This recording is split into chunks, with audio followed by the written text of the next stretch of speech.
Tonight we had baked rigatoni with spinach. Starting off with my protein, I have some ground turkey, but you can use ground beef, and I have some venison sausage, but you can use Italian.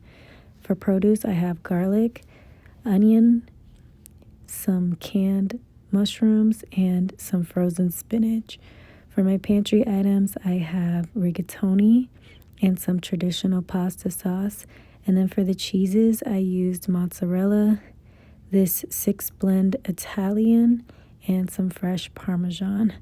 And I just went ahead and got all of my veggies chopped up really fine. And then I'm just going to set that aside in a bowl. Then into a skillet, I'm going to go ahead and start browning my sausage and turkey. And then I'm going to season this with everything you see on the screen and continue to cook that. Make sure it's drained. And then I'm going to add in those veggies and saute those for a few minutes.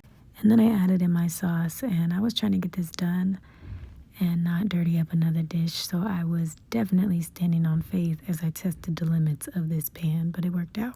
Then I went ahead and got my pot filled up with water, and I put that on the stove so that it could start boiling. And then I added in my salt, stirred that around, and then I added in my rigatoni.